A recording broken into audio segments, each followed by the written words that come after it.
Clock. Maelstrom, you got everything lined up? Yeah, I think so. Hit that button. Recording live from the E. Haley Memorial Studios, straight out of Almont, Ontario, it's time for This Death Clock Has 60 Minutes, your one and only weekly Warma Hordes news broadcast. It's 8 p.m. Wednesday night, the beers are cold, the news is fresh, and the death clock starts now.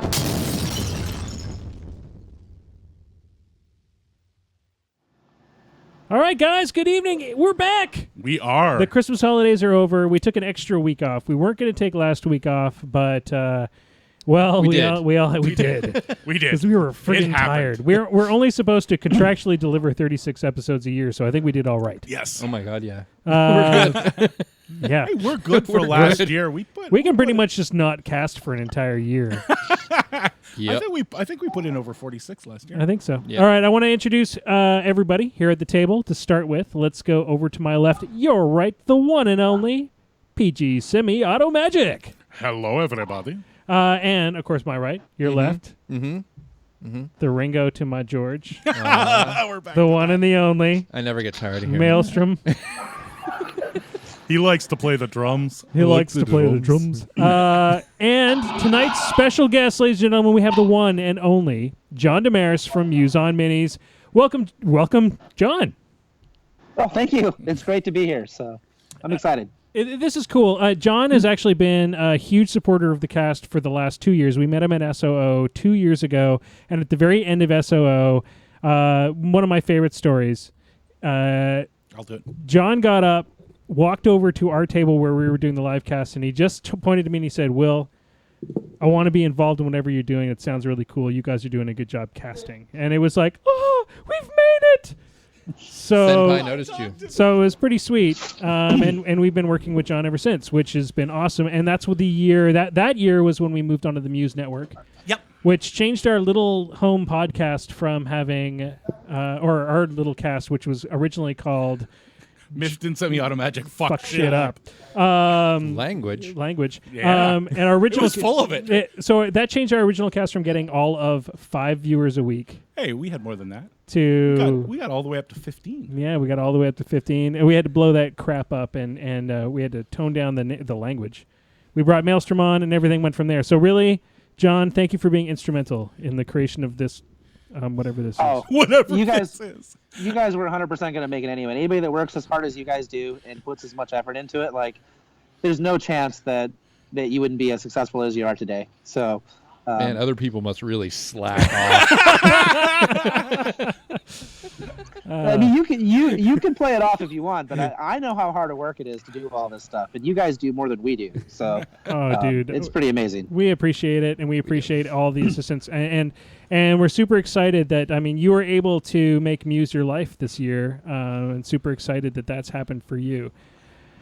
Before we get into the major cast, we got to do a couple of little shout-outs. The first, we've already done our Muse shout-out because they make the lights go on, along with a bunch of other people. But the people that keep us in beer And make the lights go off. and make the lights go off in our brains. My brain says. The little got to do a shout-out for Crooked Mile. They are our beer sponsor. They have this week. They have provided us with the Black Dog Dry Stout. Oh, yeah. This is good stuff. Like they sent me an email. I'm going to hand this over to Maelstrom to pour for us. I'll do it. They sent us an email, or sent me an email just before the Christmas holidays saying the stout is in. That's all I got. It was like a little text of the stout is in. And I was like, They know what we like. I will be there in 3 minutes. I was there in 2.5. This is really good stout. If you are a gamer in the Ottawa area, if you're anybody in the Ottawa area, I mean, if you're listening to this cast, I hope you're a gamer, because otherwise you got some like weird Priorities. weird priorities. You're stalking us. Hey, we'll take every pity listen we can get. That's true. If you're in the Ottawa area, you're listening to the cast, you're getting the news. One of the things I want you to remember is the guys from Crooked Mile are gamers. They are longtime miniature gamers. They support our community. They support us. Go out, try their beer. Oh, Get a little bit of Crooked Mile on.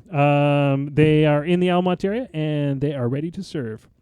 And that's our pitch for Crooked Mile tonight. I'm going to leave that behind. We'll tell you a bit about how good the Black Dog Stout is in a second. Oh, it smells amazing.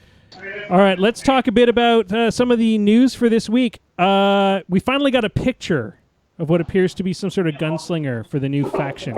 And he's kind of Cthulhuoid. He's got tentacles in weird places. John, did you see the picture for the new caster? I did. I think it looks like an arachnid to me. Yeah. It looks like. I don't think they're tentacles. I think they're. Pseudopods? Yeah. Yeah. I think it's a drider. Ooh. Do we think it's a caster or is it like a solo? I think it's a solo. I think it's too early to show us casters. Yeah. All right, fair. Wasn't there 2 on that picture? No, there was the it just back. Oh, and the okay. front. Back in the front. I thought there was another little. Okay. Oh, I like that beer. yeah, I know it's so good. We got the leaks for the. Well, we now have the actual book for Menoth, but we got leaks, and the leaks were accurate for the new Menoth caster, which is Fiora 3.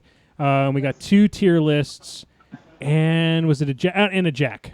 Was it a jack? Was it a jack?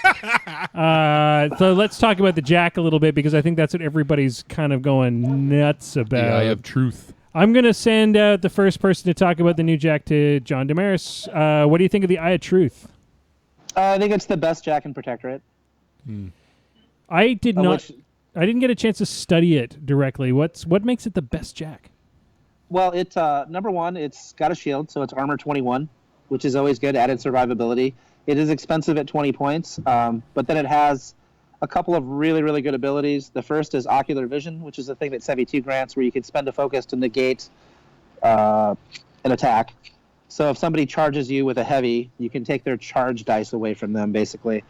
So it's a very survivable jack. And then the thing that blows my mind is that it models within 5 inches of it, being blessed, basically. They can ignore buffs, which allows us to put a tool into any list at all, and solve for buffs. Yep. So even if you have like a somewhat pillow-fisted list, so for example, you're taking like the heaviest hitters you have are like Daughter Cab, for example, Pound 9 Weapon Masters. Well, Pound 9 Weapon Masters get it done as long as you're not going into like Arcane Shield. Well, he takes care of it for you. It also makes Protectorate gunlines extremely scary because because of the way it works. It's basically 12 inches on my side of the board. Everything in a 12-inch bubble just has blessed, which is That's insane. I mean, I want to throw that down. And it's a 20-point jack, right? So some people are complaining about the cost, but to get that, that's pretty legit. Yeah. A hard to remove jack too. Yeah, and then with Malachus, he's an arc node, which is kind of an added bonus. Kind of okay. Because All right, so let's just leave that behind because I think we know because we have to face Menoth because a certain player, a certain Aubyn's probably bearded got one dude, stored away. Yeah, he's probably got one in his closet. He's like, oh, I had this from when I worked at PB. I had this in development for 5 years. Tier lists are incoming. We've now got a report. We know officially when the tier lists are hitting. Tomorrow, basically. Because PP hates us and wouldn't release it before the cast. Well, that's fair. Which may mean we might have, depending on our timing tomorrow, we might have to do a little special. Oh, we're going to do a cut-in? Well, we'll see how it goes. We'll see how the timing goes. Maelstrom, you had a good chance to get those out there. What about that Legion list? Are you excited about that? Just the kind of the hints as to what it will be. Yeah, I'm excited. I think they were hinting at ambush going on one of the scout units, which pretty much just leaves the Strider scouts really. So having ambushing range 12, speed 7 stealth unit will be pretty nice. Yeah, I mean ambush is always pretty fun, especially in the new in Mark III. I'm finding ambush is super legit. Yeah. What about you? Got a little bit of hint on what the COC? It's more priests for the for jacks. So you bring jacks, you get free priests, as what it seems like. What do the priests do, G? I don't know that have you used them against me? I don't really remember seeing them. I may not have. We got sort of a hint as to the new Signar theme list is going to be kind of lightning oriented. That's what they needed. Yeah. More lightning synergy. I would just like to say thank you to PP for making my $200 worth of ponies a valid purchase. Yeah, well, that's fair. I mean, if you're going to buy $200 worth of ponies, you should be validated by tier list. Any thoughts on the tier list there, John? I'm excited to see them. I mean, they're it does feel like an uneven playing field, as a lot of the tier lists are free points and very good. with some pretty unique benefits. So everybody having at least one to go to will be nice. We now know Grind is coming out with the next magazine. We've seen the playmats. Some people already have the Grind ball and pillars in hand. Yeah, I think those are from when you did a no quarter order. Yes. They said you were just going to get the ball, but apparently you got the pillars as well. Yep. So that's pretty sweet. And the newest art, the PP art coin, the painting coin. Yep. This month is going out to the person that paints the coolest looking Grind team. So one of the things we can talk about briefly is we've seen with the reemergence of Blood Bowl. Blood Bowl was sort of supported by the community for a long time. People love these secondary games that they can play with the miniatures they already own. Mm-hmm. Are you excited about Grind Maelstrom? I want to see the rules first. Yeah. What about you guys at Muse, John? Are you guys going to do like some Grind tokens or anything along those lines? Are you prepared for something like that? We don't have any plans for that right now. Now, if it takes off, it's obviously something that we'll look at. None of us is terribly excited for Grind because we played Blood Bowl and Guild Ball. Right. So, Yeah. We already do it. We already do skirmish games. We don't need another one. No, I agree. I totally understand, and that we'll see if it takes off. They did Grind once before, though, didn't they? They've done Grind twice before. Whoa, twice before. In issue number 3, I want to say. They had the Mark I rules for Grind, and they produced a big honking lump of metal to go with it, the Grind ball, which I have 3 of, which is really great if you don't have a behemoth around to kill somebody with, and you want to murder somebody with War Machine models. Right, you just want to smack them over the head with a giant the Grind spiky ball piece of is lead. Amazing right. for that. Mm-hmm. And basically they had the teams and everything in that. And then in Mark II, there was never official Grind rules released, but what they did release was a new Grind kit. It was basically a board game. And if anybody's played the Voltron game or any of the other games with the dice pools and moving around the dice for making the movements and attacks, it had that mechanic. Okay, interesting. And it came with the world's shittiest jacks. So they were basically not Kador and not Signar jacks that were made of blue and red plastic and were not the normal plastic. They were really kind of soft and icky. Okay. So he's being nice. They were garbage. They were some of the worst things. Some of the worst things I ever paid for. I was so disappointed. Yeah. Okay, so we'll leave Grind behind. I think we got a week or so. We'll see. You've always liked playing Grind. Oh, geez, yeah. So I built an entire house rule set for Mark II of the original Grind as opposed to so we'll probably get a few Grind. There's a reason I own in. Grind balls. Well, yeah, you own like more than one Grind ball. Yeah. So is Grind kind of like the Blood Bowl comparison? Yeah, it Warhammer? basically uses teams of jacks or war beasts to play a game where you take a giant, large-sized base ball, and you have to get it from the catch in the center to the scoring at the other side. And there's obstacles, and we obviously haven't seen the new rules, but in the old rules there was. I thought there was a hole in the middle. Didn't you have to toss the ball into the middle? No, that's where it came in the catch. Oh, okay, right. But there's rules for you're not allowed to foul the other guy, and you have to make all these power attacks and stuff. It was a lot of fun. All right, the last thing I want to talk about, especially because John's on, which is pretty awesome, we are ready for MooseCon. MooseCon is 2 weeks away. I want to say it's the 29th, but my brain goes, it's the 29th. It's a Sunday, which is weird, I've got the poster right in front of me, and I can't remember. So it's the 62nd. The 62nd. It's on the 62nd. Let me just turn this over for you. Yeah, George. So one of the cool things is that we're doing prizing in a bit of a different way, and what's exciting is I just got a beautiful box full of prizes from Muson Minis that's going out to the community. It's our first 3-player team championship event that we've done. Yep.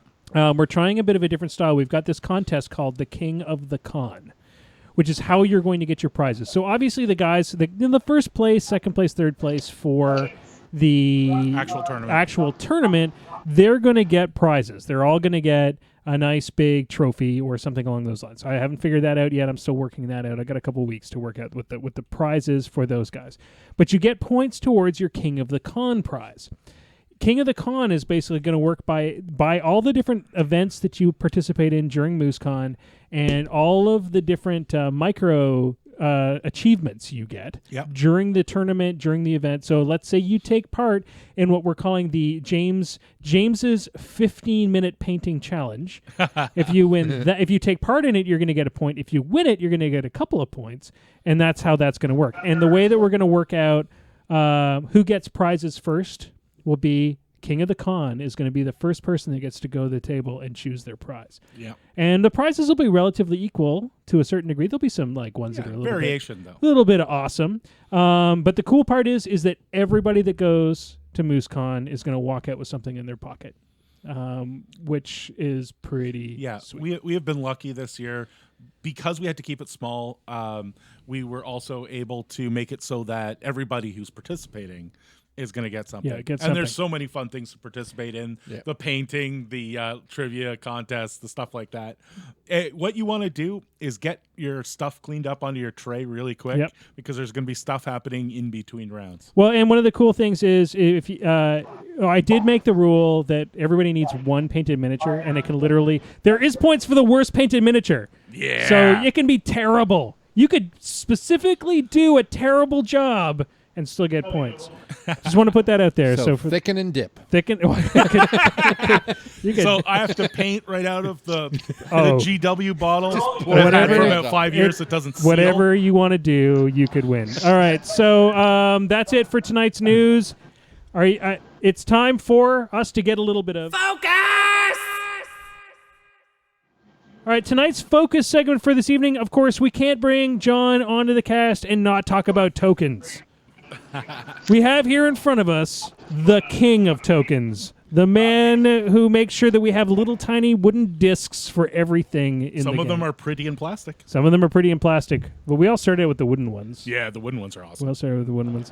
So the way that this works is we're just going to go kind of around. We'll ask each person the question, but we'll always start with John. John, why do you think tokens are so important to the game of War Machine? Well, I think George alluded to it earlier. When he said that it's an open information game, and it's a really quick and easy way for everybody to know what's going on the table. So if there's an upkeep spell in play, like Defender's Ward or Arcane Shield, that's important information for everybody to know, particularly for your opponent.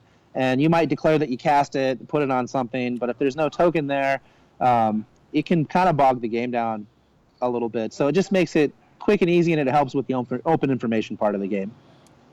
George, is sort of a tournament organizer, is it mandatory to have tokens on the table for you as a TO / sometimes judge?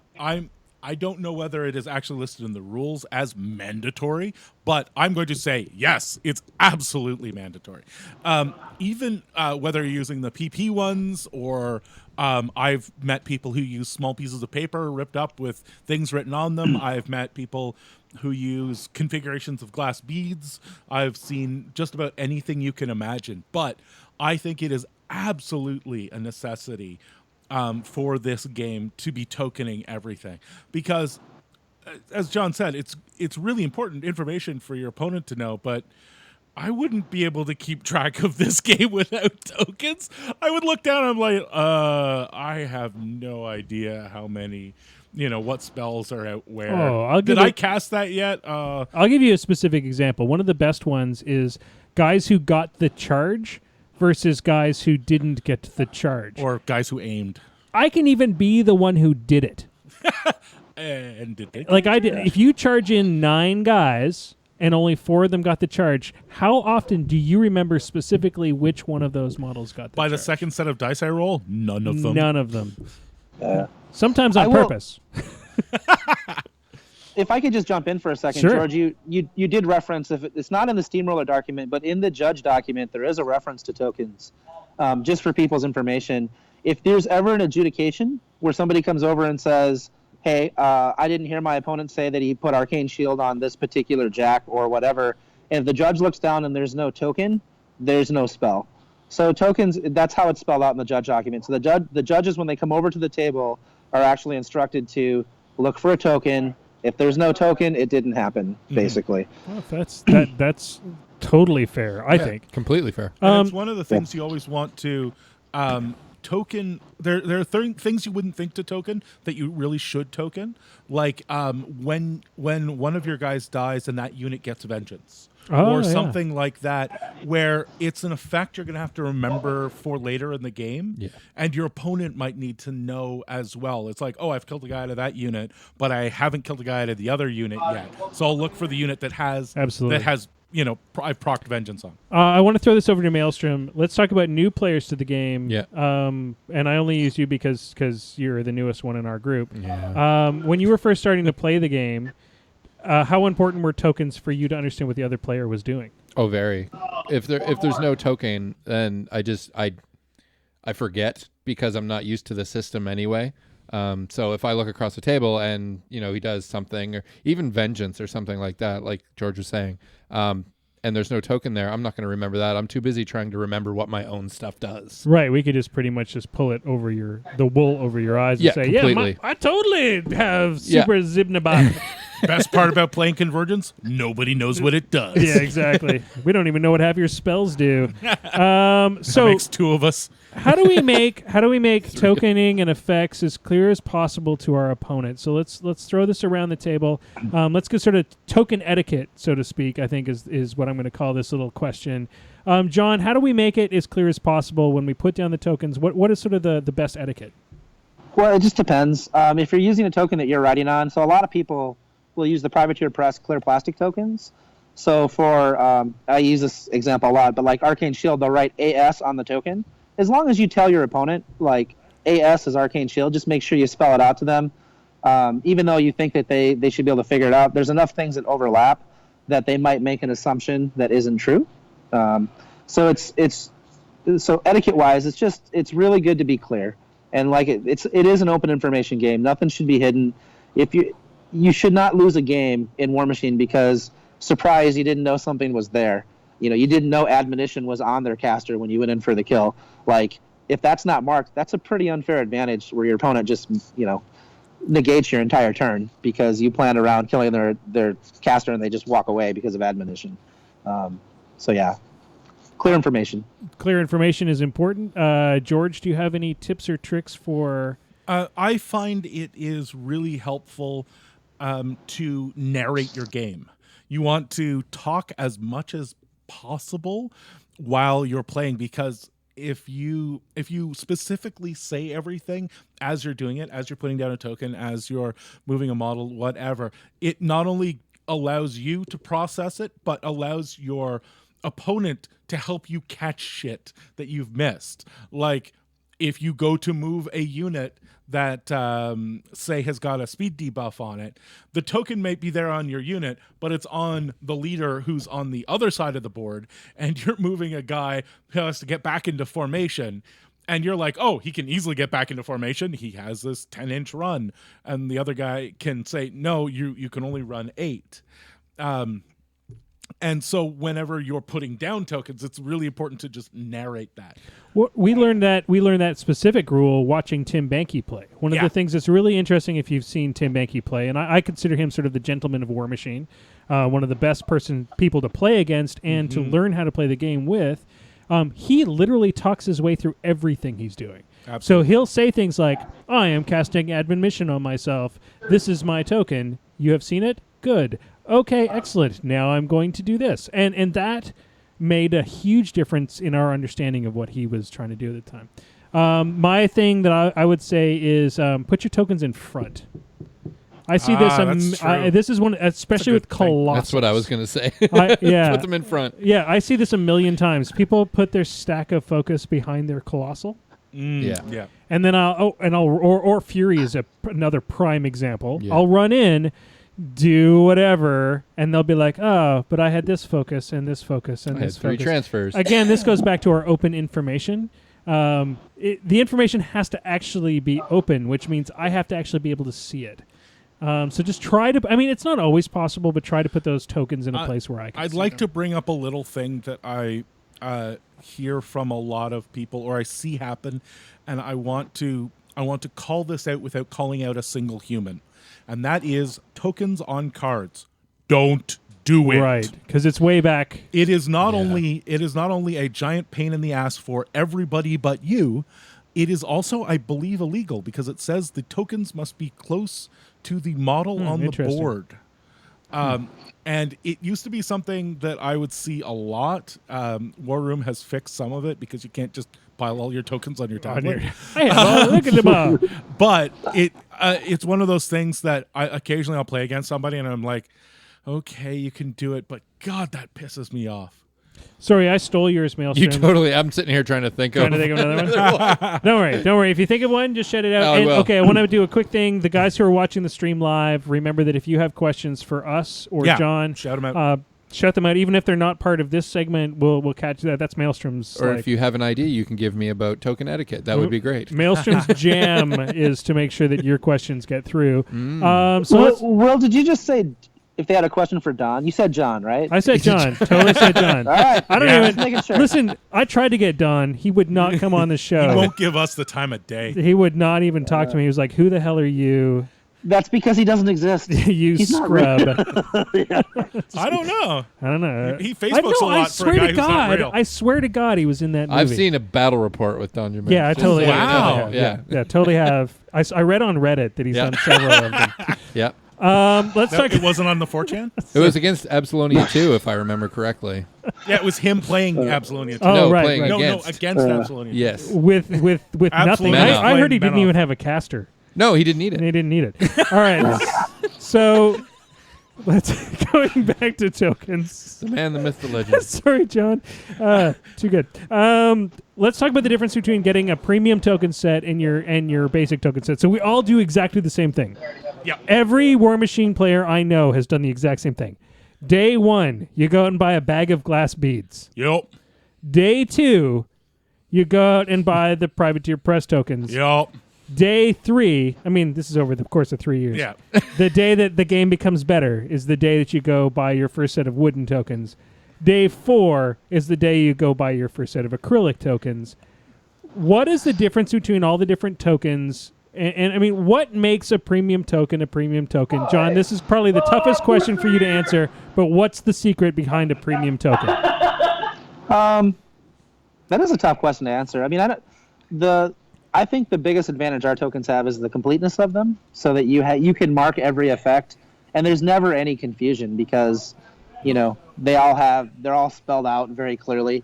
So that's good. And then I'm a gamer, so I like to collect pretty things. So one of the reasons why we started making tokens actually is because of my neuroticism. I just have to accessorize. Like, you buy all the models, and what do? You got to find something to spend money on, I guess. But Add some bling. You needed bling. As a Convergence player, I thank you because it's the only thing we get to buy. Oh. So, am I really getting thanked for selling you something? Because that feels weird. I'll tell you, as a Convergence player, I like having things to buy. I think that was a dig at PP for not giving you a new. I wasn't saying that. I just want to throw that out More there that I think stuff. you're just asking for more stuff at this point. More stuff. I thought of something. Oh, bring it. Fraser didn't tell me this. I just thought of it Totally right off on the top your of my own. head. Fraser Yeah. totally Good for didn't you. tell you. Have your tokens ready at the start of the game. Oh, God, yes. That's a good one. Stop the fishing. Stop Oh the my fishing during the God. match. You can fish on your own clock, dude. Yeah. Oh, my Actually- God. I have a pro tip for that. Truthfully. If you get little tiny Ziploc baggies, and then you just get 2 of them for your games for the day, and I put all my tokens for one list in one baggie, and all my tokens in the other list for the other baggie, and then I've got a few that cross both lists, so sometimes I have to fish those out, or sometimes I just leave them in my dice tray or whatever, like choir tokens, for example. Sometimes you work for a token company, so you can just go and get extra tokens. I do that on occasion. I open more bags of tokens because I'm terrible about losing things. So that's true. I think the biggest, I want to throw this out there as my little comment for the biggest difference between premium tokens, like Muse tokens, or the basic tokens you get from PP or glass beads. You can use any of these things. One of the things that I love about Muse tokens is clarity of information, because generally upkeep spells, effects, and feats and mini feats, all of these things, these tokens generally look different Being on different the board. shapes are so nice. Yeah, which makes it easier to go, that's an upkeep. Also, if you're doing the fish around, Yeah. it makes it so much easier to find. It's like, that's an upkeep spell. I know what shape that is. Yeah, exactly. So that's kind of like one of those big differences. I like to, just sort of as a little token thing, I like to actually keep my tokens in my box by caster. Right. So I have all the spells for each caster in each little box. Now, I play Convergence, so there's not a lot of crossover. But it allows me to just reach in and grab, I want my focus tokens, I want this caster, and I'm going to need, like, mini feats and stuff. Yeah, and then I'm done. One of the things that you do that I think is really interesting, I want to pass this around because G's not going to talk about what his specific thing is. You got a tackle box that has removable cups. Yeah. And you keep all of your tokens in for each list in a separate cup. Yeah, exactly. And that really helps. So if you can, that's going to be the next big thing in War Machine is Somebody the guy with is the custom token tackle box. Token box, yeah. Yeah. I'm just throwing that out there. Whoever wants to invent it, Yep. you're the man. John, I'm not saying you have to do it. But we want the but we I want the proofs by next Wednesday. The royalties should. I did it here, so I want 3D mock-ups on my desk by 9. Wow, you sound like Chris. Wow, it's I like learned from the best. It's like you've worked with Chris Aubin or something. All right, He's listening.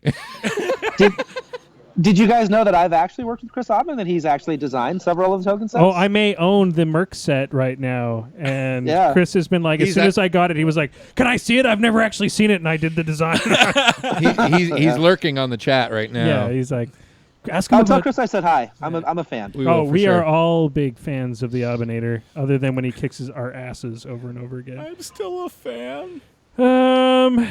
So let's talk about the wood tokens versus the acrylic tokens, because those are your two sort of premium options, particularly when you're dealing with John and the guys at Muse.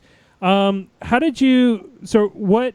When you're looking at tokens, John, and you're designing them, is there a difference between the wooden and the acrylic tokens? And which one do you like better? Or, we don't have to say that, but I mean... No, I'm happy to share this. We started off with the wood tokens because that's the technology that we had. We had a laser engraver. But we wanted to do something a little bit different. So, I would say we were one of the first companies to put actual graphical design into our wood designs. And so instead of just having, a square or a triangle with a word written on it, we tried to do, a cool electrical shield or whatever.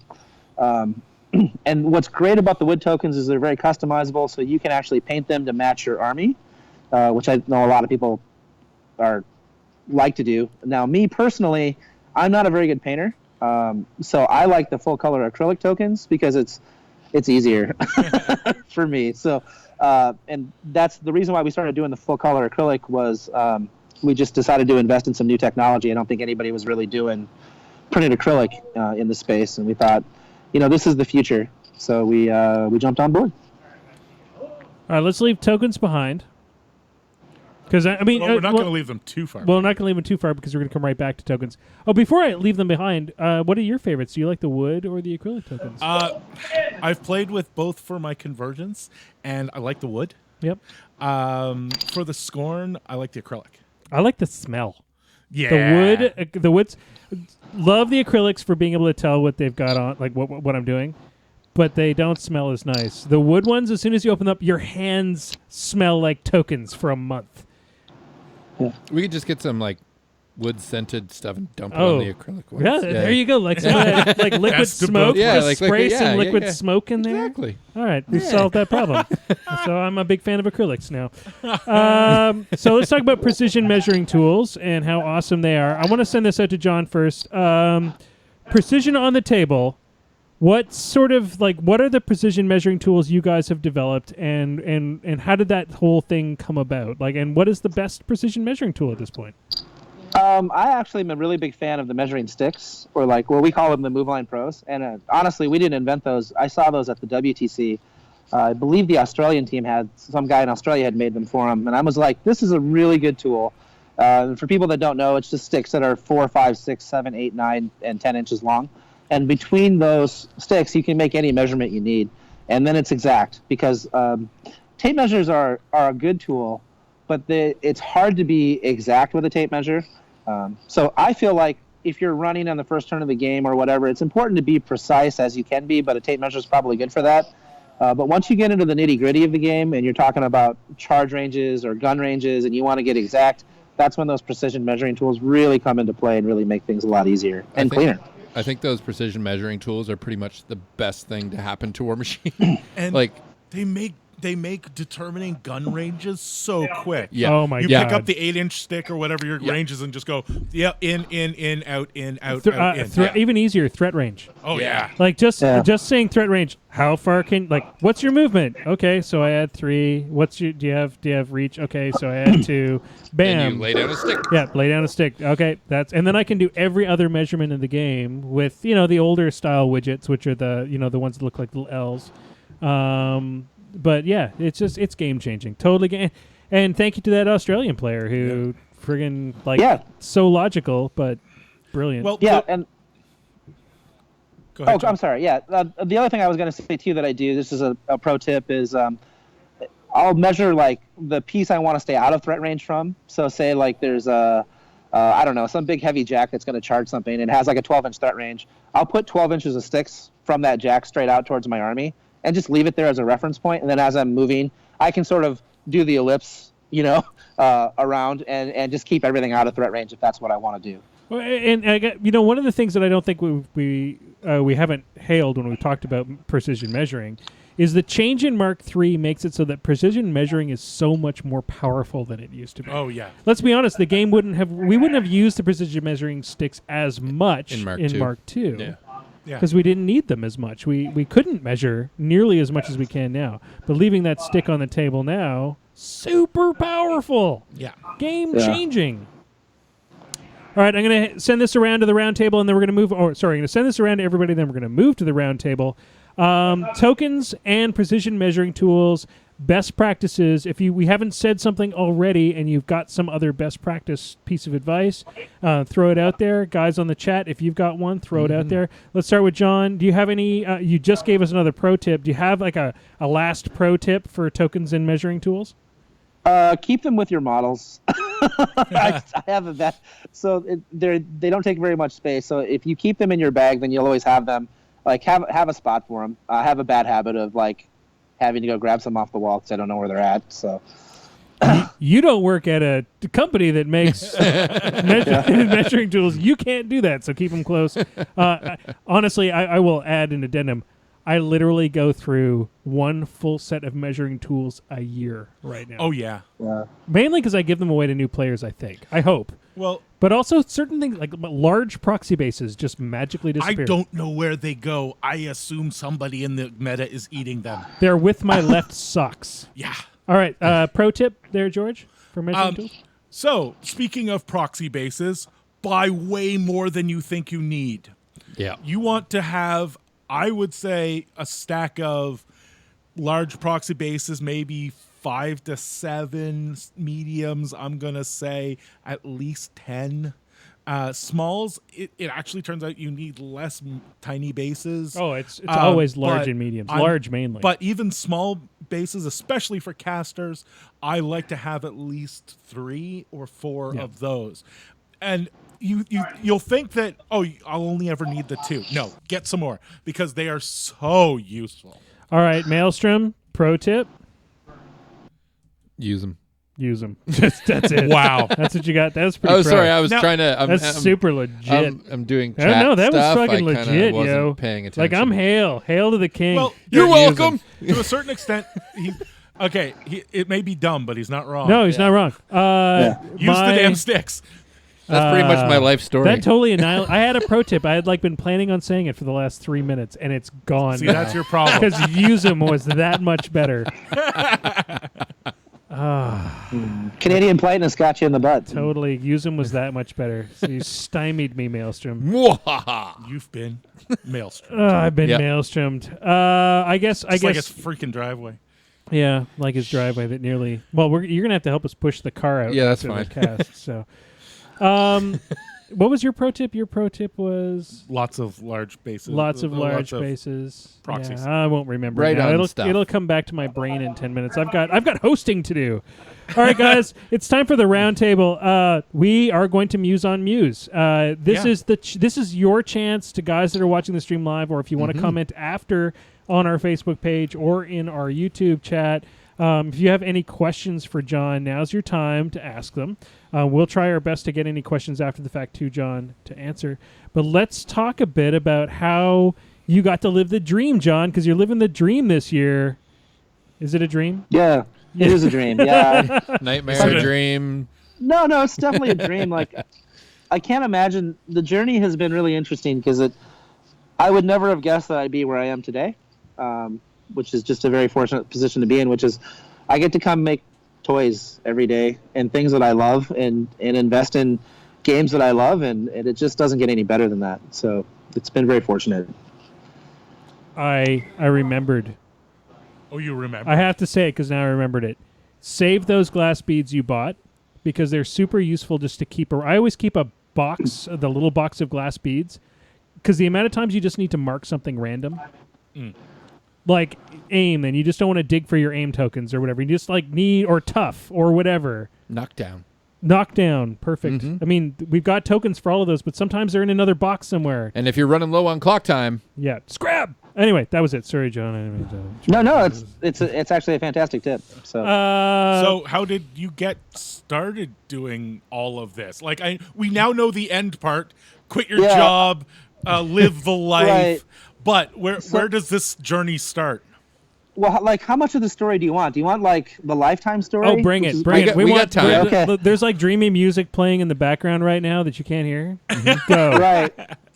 So one day out of the blue, Crump shows up, and he's just like, hey, I know this guy at college who can make these, like, widget things for War Machine. And there had been a few widgets out. It was very early. So I think Advanced Deployment was around. Broken Egg might have just started. Maybe just started.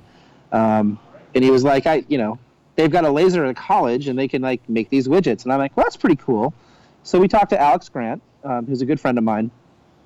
And he did our very, very first widgets way back when for our we ran, like, a Kickstarter to go to Lock and Load.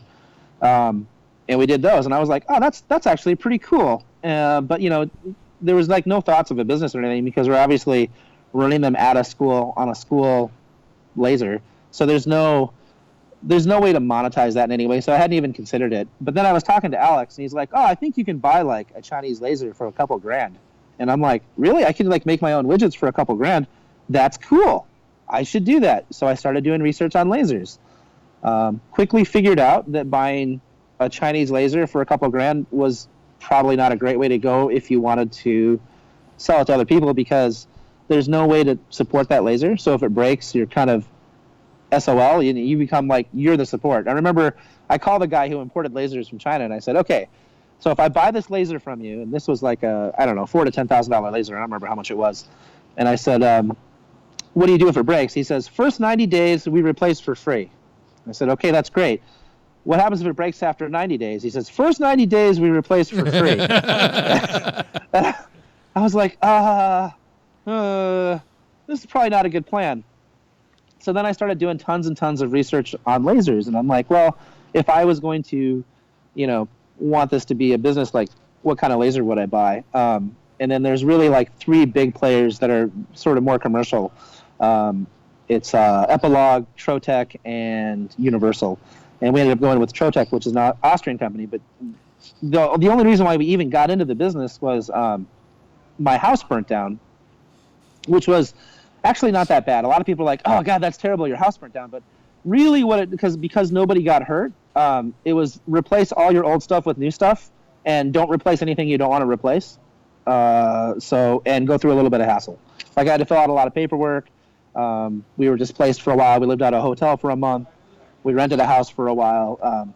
But all that's like minor inconveniences in life. But my wife and I ended up like completely paying off all of our debt because it's just you have a lot of junk that you don't actually need to replace. And then we had like a nest egg left over, and I said, hey, this would be a good time for us to start a business. We have this nest egg. We have no debt. So there's no like It's relatively low risk. And so that's kind of how we got started. And then, we just started making things that we wanted. So I think one of the things that I really appreciate about our company is we're actually knee deep in War Machine and Hordes. We're knee deep in Guild Ball. We play it all the time.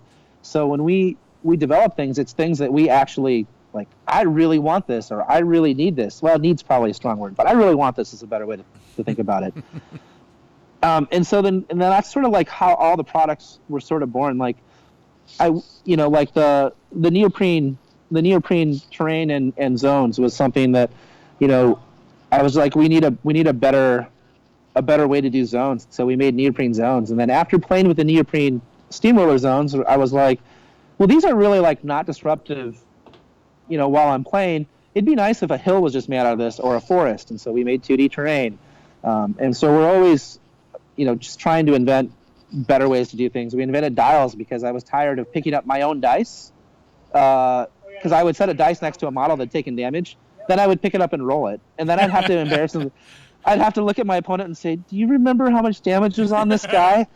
And that's why we invented dials, is so John couldn't pick it up and roll it. I mean, that's kind of, and so the product catalog just grew and grew and grew, and it just got to be where I was trying to balance, a full-time job. I have 3 kids. I have a wife. I volunteer at church, and I was running a business full-time. So I just decided that I wanted to try and do this Muse thing, because we love it. We have a really good time, and so it sort of was born of passion, and I guess that's kind of how it all came to be. But it's crazy how one thing led to another, and yeah, it's hard to explain. Living the dream, buddy. Living the dream. Just to throw this out to anybody who has questions for John, throw them out on the board. Maelstrom will raise his hand when he's got a cool question. I will. So I know what it is. Or flip you the bird. Or flip me the bird when you have a crappy one. So not a lot. Wait, most people know this. You guys also have a very successful podcast, one of the longest running, most episode podcasts for War Machine ever. What do you feel are the secrets to a great podcast? Consistency. Actually, 2 things: consistency and passion. So when our podcast is good, we're really passionate about the game. And we go ebbs and flows like anything else. And then as long as you consistently release on a schedule, that's the most important thing for building audience in a podcast. So if you consistently release on Wednesday of every week, actually, that's when we had the most explosive growth too, is we went to a weekly podcast. We were bi-weekly for a long time. But yeah, if you're just every week, same time, same day, every week, that's how you build audience, and that's how you make a good podcast, I think. Because you're just better at it. You do it more often. We didn't screw that up. Yay! It's one thing we did okay. 3 years later, we're going to be doing We'll awesome. be big. All that podcasting money we're going to roll in. And ladies. Yeah. The ladies. All the podcasting ladies. Yeah. As an aside, that's why we make tokens. because of the vast mountains of podcasting money that are out there. Exactly. Just don't exist. But that's okay. So you've already answered the how you developed the tokens. Let's talk a bit about this might be a touchy subject and you can edge around it, but what are the rules for working with companies that own an IP? How do you make it so that you balance that? It depends a lot from company to company. Different companies have different postures, I guess. So, for example, Games Workshop is very aggressive in protecting their IP, where Privateer Press has been pretty good to work with. And then Steamforge Games, who we actually have an official license for them, so we get to use all of their trademarked items. So, basically, the rules are if it's trademark, you obviously can't use it. So, like, I can't put Signar on my tokens, which is why we call them Swans tokens. But in Steamforge, with the Guild Ball tokens, we have Brewers tokens because we have a license with them and we pay them a license fee. Right. So that's sort of the big difference. We have a question from the board. James Craig would like to know, because he's just gotten into Guild Ball, he's not sure if there are measuring sticks for it, but he wants some. Yeah, our measuring sticks work perfect for Guild Ball. Awesome. So we also have a Guild Ball precision measuring set, which has got kick scatter. It's got the Idaho and Oklahoma templates, which is the L-shaped ones you were talking about, the bigger and the smaller one. And it has got a kick path template and some proxy bases in it. So he'll be happy about that. Semi-Automagic, do you have a question? Do you, Let him read the show notes. There are show notes. There, we hand them out every week. Hey, It's that's a new my thing. game. That's my gig, man. So when you are actually coming up with these tools, they seem to all be born of, you know what, it would have been really nice to have this. Do they go through any kind of iterations after that? Like, is it like what makes a good token or tool? We're always sort of like, it's hard. So this is going to be difficult for me because it's hard to sound humble and then say what I'm going to say. So I'm just going to Don't worry say about it, man. Don't Go do for it, man. Go all Go for Don it. Jim Harris on this shit. We love you. Yeah. But we really like to push the envelope on like inventing new stuff. So if you notice, like a lot of things that are sort of industry staples now, we sort of started with it. Like I don't think anybody's actually done dials like we've done dials. Like dials it's not something that we've really invented. I don't like claim that we invented it, but we kind of brought it to gaming. Neoprene mats, we brought. I mean, obviously that was used in card gaming. You saw it for like, Magic or whatever, but we kind of brought that into wargaming. Full color acrylic tokens, full graphic assets. Like we're always looking. Like part of, I guess, one of my neuroses is I'm never really satisfied with things the way they are. Like I always want to make them better. And so I will see things like, oh, I think I can make this better by doing X, I'm a little bit picky with the stuff that we send out. It kind of drives the guys kind of crazy sometimes. But so yeah, I don't even know where I was going. I was kind of babbling. No, you answered the question. That was So take us on a trip. You are playing the game. You realize that you absolutely need this blank. How does it go from I need one of these to I'm able to order one on the website? It depends on what it is. What's the design process? It's very fluid. So sometimes it'll be something that I'll be like, we need to do this. And it'll be something that I can do very quickly and easily. And so it'll get done very fast. Other times we'll need art assets. So, for example, if I say we need to have full color faction tokens, well, that's not a fast process because we have to have designers like design each individual type of token, and then we have to lay them all out and everything else. That's like a forever long project. As a matter of fact, that takes way longer than I ever expected it to take. But other projects have been very, very quick. Like, for example, the neoprene SR zones, I found a supplier for neoprene. I had it on my desk within 2 weeks, and then we had brought them to War Machine Weekend 3 days after I got the neoprene in. So it can be a very fast process. It sort of depends on how in depth it is, and then what cycles we have going on here. Like Nigel, my business partner, he's our primary graphic designer. So if I can sell him on the idea, and I don't have I can't really tell him because he's a creative, so I can't really go design this. But if I say, it'd be really cool, X, and he'll show up with a design on it, and then it'll be done. Or if he doesn't feel inspired, then it'll take a little longer until we can either find a designer to do it or blah, blah, blah. I don't know if that makes sense. We know what it's like having a creative type at the table right? with you. He's wonderfully creative, though. He's awesome. Nigel is awesome. This is the last question for this evening, and we'll make this a bit more of a roundtable question because we haven't asked this question of us either. So we'll start with you. Where do you see tabletop miniature gaming in 10 years? Where are we going from here? I hope that we see some of the digital surfaces come into play, so that because my biggest issue with tabletop wargaming in general, if you want to play it competitively, is it requires a social contract. If somebody wants to cheat, they just can. There is almost no policing cheaters. If they want to cheat, they just can, because there's too many times and somebody's not looking or whatever, you can mismark damage, nudge a guy. We've seen lots of examples of it. And so if a Microsoft Surface comes into play, then there's just no fudging anymore, and it becomes a better competitive game, if that makes sense. So yeah, that's what I hope. George, what do you think? Where do you want to see gaming in 10 years? I'd like to see the gaming that we're doing right now on a table against another person in person. I'd like to have that be kind of where it is. Obviously, what John was talking about with the Surface would be really nice, but that limits you to where you can play. Right. If we all have rollout screens that are just like fat mats or something, I'm all for it. But what I would like to see is the tools develop to allow us to not only game in person, but better game remotely. Interesting. I mean, I'm on the other side of the remote thing because the reason why I play tabletop games and don't play video games is I'm tired of not being with my friends. Mm-hmm. Like we had this big discussion when you started doing the IKRPG online.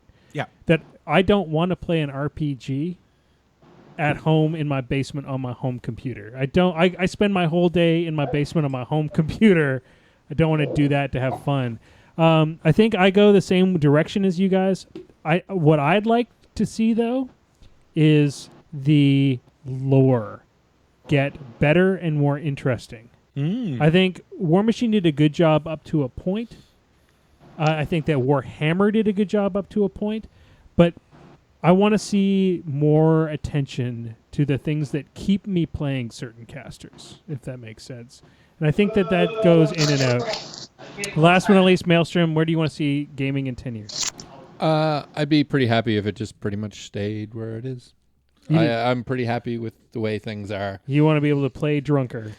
Well, yeah, I mean, if we can get like intravenous intravenous alcohol while I'm playing. Do you just want magnets in the bases of all your models and then big flat metal tables so that you can not nudge your models when you're drunk? You have to. Yeah, that would be good. Where the models move themselves so you can just drink. I would like Smooth, stupid Death Knight. Kill him. I would like Legion to start putting all their models with wings at least 2 or 3 feet up in the That'd edge. be good. Or all the wings be magnetized when you get them. Yes, that would be lovely. All right, ladies and gentlemen, that's it for the roundtable for tonight. It's time for The lightning round. The first lightning round is always the harshest. All right, lightning round tonight, of course, as most of our viewers know, it's the top 10 or the hardest 10 questions in all of Warmahordes. This is John's first time. So, John, the way you get in on this is if you know the answer, buzz in as quickly as possible. If you don't know the answer, be like Maelstrom and G and just buzz in as quickly as possible. And then yell random horrible things. Crap. Usually it's just a number between 3 and 7. So you'd be surprised at how often that's right. I know. So tonight's questions focus on nothing because we have a couple of Menoth questions, but we did Menoth last week. What is the amount of space between two models when they are in base to base? They're all token questions. All the answers are nothing. That'd be hilarious. All right, so the first question is, which version of Madrak wielded Wrathrock? 2. Oh, you got to buzz in. I got to give it over to Maelstrom. 2. It is 2. It's John's first time. You got to remember to buzz in first. We can give that one to John. So. No, that's okay. No, you get the point. This is the only point you're going to get. Just take it, man. That's your point, man. That's your point, man. I'm going to take it. Question number 2.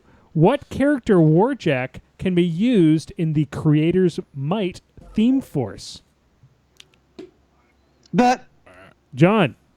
Avatar. It is Avatar. Very good. All right. It's 1-1. Gee, you better get in on this. Are there any convergence questions? There are convergence questions. Of course there are. What? All right. Question number 3. What is the Bull Snapper's animus? G. Is it spiny now? It is spiny growth. Yeah. You got a question. Yeah. There you go. They Good changed it. I was like, I think they changed it to something good. It's probably spiny. Question number 4. What is the FA for accretion servitors? Bit. John. 3. It is 3. Oh, okay. That one was yours, dude. I was trying to think if they changed that because I only put that question in just for you. I was putting Optifex Directive in a list. John's and winning. They John's changed winning. it to No. unlimited. You already lost. Don't give me all your excuses. That was your buy. All right, question number 5. Got the other one. What is the minimum range on a Blighted Nis Scather crew? Mitt. John. 8. It's actually 6. Yeah. It's actually 6. 6 inches is the minimum. They're the only thing that has like a minimum range. So. Don't all the No, mortars. Mortars do too. Right. Scorn Question. Ballista maybe? Question Nobody's number. ever played it, so nobody knows. Question number 6. What is the cost on the spell Hellmouth? John. 4. It is 4. Very good. John is winning with 3. You two are lagging behind with your 1. Good job. John's really fast. Yeah, he is. He's good at He's a this. speed buzzer. Question number 7. What is Bloody Bradigan's speed? I got to give that to George. 6. It is 6. Very good. All right, you're catching up. You got 2 now. Good. 2 to 18 or whatever John's got. Question number 8.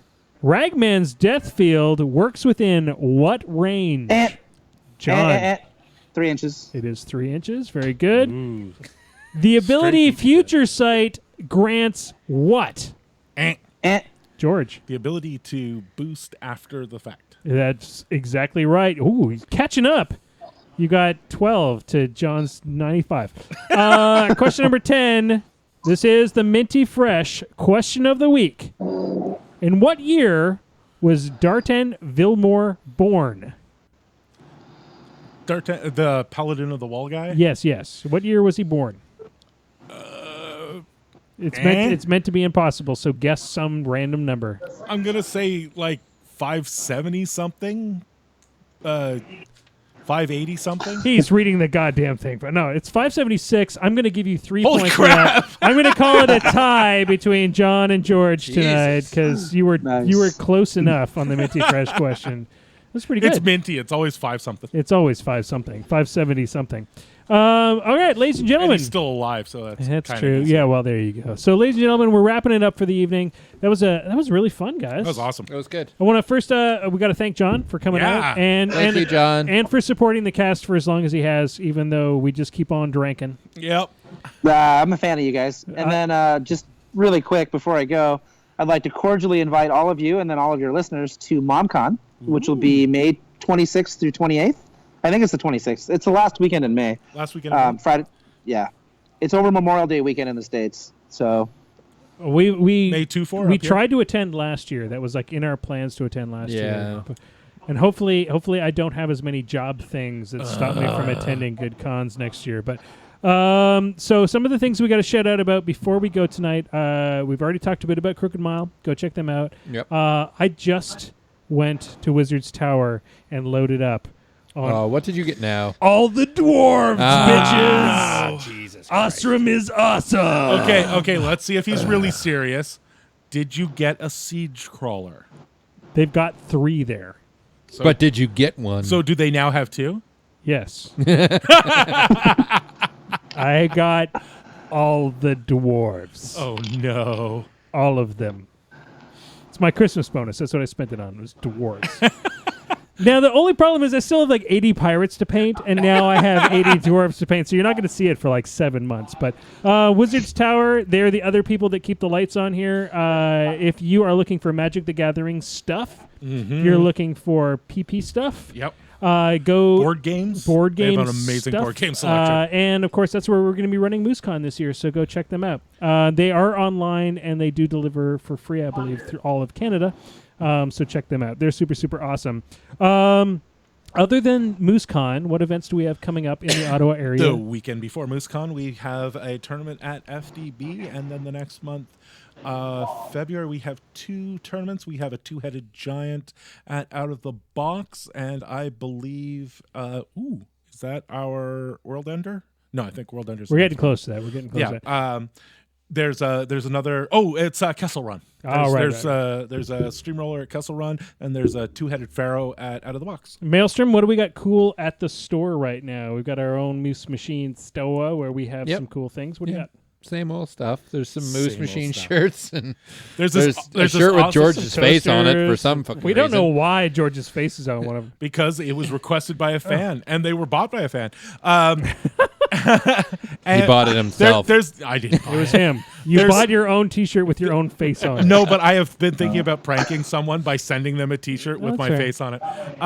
There is an amazing T-shirt I know coming with a Jack that's kind of being Hellmouth, so Ooh. I can't wait to see that on the I'm store. pretty certain. Yeah, that's of been that. coming for about 2 months now. All right. Last but not least, Get on that creative.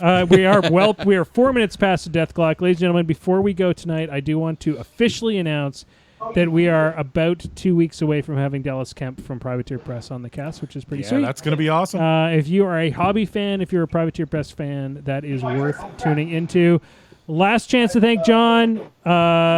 Maelstrom, what do you got? I would like to give a shout out to Fraser and mention that the Battle Reporter Yeah, now now has yeah. an Android app up and ready to go. Which is awesome. Check it out. It's awesome. It's got all kinds of statistics. It's fantastic. And the Android version. the is out. Android version's ready to go. And the caster pages are amazing They on are. the website. Yep. All right. Yeah, go check out the new Battle Reporter. Yeah. See, I told you I'd forget about that. I told Fraser I wouldn't let you forget. Yeah, good so. job. Good job. And then coming up on the stream after we're done, for everybody who's joining us live, Troll Blood Scrum. Exactly. right. Yep. That's it. You guys can continue watching us on the War Machine Moose Machine. Wow, you are so Network. bad at this. The network. Moose Machine Network, MMN. 24 hours. I'm so of bad at this. I just War handled Machine. myself for an hour. I kept 24 myself. hours. All right, 24-hour War Machine. You can check us out there. Maelstrom, Yes. hit that button. End our pain. Bring us to the closing. Good night, everybody. Good night, Good night. Gracie.